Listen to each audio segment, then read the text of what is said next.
Mildred Harris was a silent leading lady in the 19 teens and 20s and transitioned to starring in the Talkies.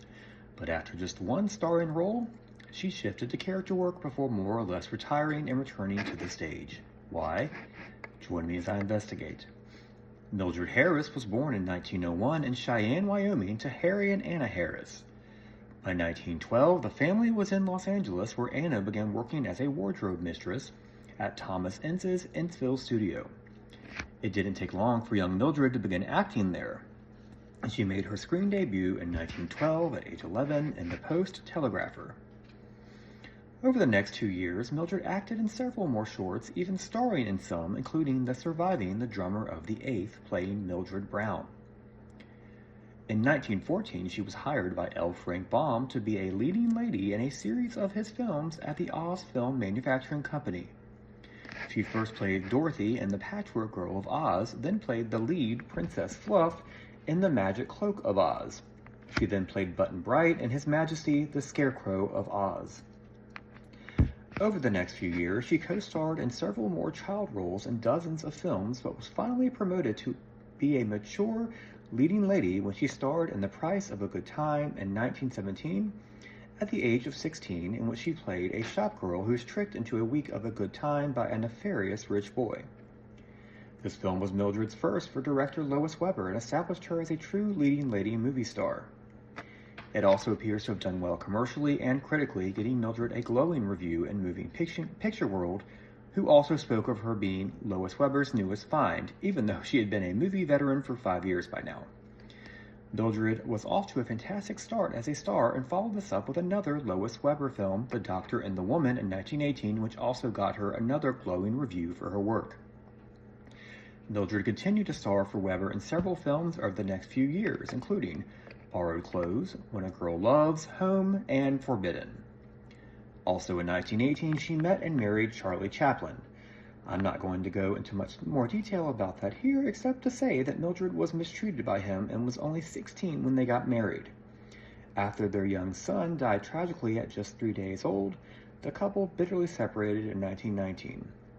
Even though Mildred had made her screen debut before Chaplin and was a true star before she even met him, the studios began to capitalize on her marriage and divorce by crediting her as Mrs. Charlie Chaplin, or Mildred Harris Chaplin, numerous times over the next few years, even after they were no longer married. Mildred entered the 20s freshly divorced from Chaplin and still holding her own as a star. She starred in several films at various studios over the next 8 years. Highlights included Polly of the Storm Country in 1920, Fool's Paradise in 1921, The First Woman in 1922, One Law for the Woman in 1924, Super Speed in 1925, Dangerous Traffic in 1926, in which she starred with Francis X. Bushman Jr. in a nice crime drama, and perhaps one of her finest surviving performances, The Power of the Press from 1928, playing Marie, a kept woman who is more than willing to throw her man under the bus after he wrongs her. She all but steals the entire movie. In 1929, Mildred made her talkie debut in the supporting but scene-stealing role of Bunny, best friend to leading lady Kathleen Doyle, although the movie was more of a vehicle for the three Moore brothers, Matt, Owen, and Tom, in Side Street. Later in 1929, Mildred starred in her only starring talkie, playing the girl in Sea Fury, a sea adventure which sadly appears to be lost. However, Mildred appeared in another supporting scene-stealing role in 1930's talkie adaptation of the smash Broadway musical hit No No Nanette, playing Betty and winning critical praise.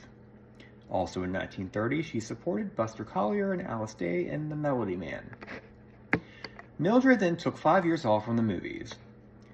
One source indicates as early as 1922 she was headlining a vaudeville act. I'm assuming she returned to vaudeville around 1931. We know that she had an act with future star of film and TV Phil Silvers. In 1924, she married Everett McGovern and had a son, Everett Jr. The marriage ended in divorce in 1929. In 1934, she married NFL football player Bill Fleckenstein, who had opened a musical show in which he starred with Mildred. In 1935, Mildred was lured back to Hollywood to support old friend Richard Talmadge in Never Too Late, which also starred Robert Fraser as her husband. In 1936, she starred as the leading lady in the hilarious Three Stooges short Movie Maniacs. It was her last major role. However, that same year, she co-wrote the play Correspondent Unknown that had a very successful run on Broadway. After that, Mildred continued to appear in bit parts in films over the next 8 years while occasionally still appearing on the stage. Tragically, in 1944, Mildred had a stomach operation which caused her to contract pneumonia. She passed away just 3 weeks later. She was just 42 years old. So we are left with the question, why did Mildred Harris star in just one talkie? Well, it's hard to say. Since her work in No No No Net was well received, I can't imagine she couldn't have continued playing scene-stealing supporting parts in the talkies. So maybe it was her decision to go back on stage and try her hand at vaudeville again. When she did finally return to the screen in 1935, her work was just as strong, but it was possibly too late for her to make a real comeback with audiences. It's a real shame, as I think Mildred could have been a welcome character presence in a number of movies. It's also a shame that she is often remembered as just Chaplin's first wife, and on top of that, painted as an opportunistic vixen, including the portrayal of her in the 1992 biofilm. In reality, Mildred was a star in the movies before Chaplin was, and she continued to be one after their divorce, proving her great talent as an actress is what she should truly be remembered for. Sadly, most of Mildred's star vehicles are lost, but you can find a number of her movies on YouTube, including all 3 Oz movies, Fool's Paradise from 1921, The Power of the Press from 1928, Never Too Late, and Movie Maniacs. I must thank my sources for this episode: Travelanche, Virtual History, A Damn Fine Cup of Coffee, IBDB, IMDb, Find a Grave, and Archive.org, and the Media History Digital Library for their digitization of moving picture world and variety. Please like and subscribe or follow this account if you want to learn more about the history of silent film stars whose stardom lasted only briefly in the talkies.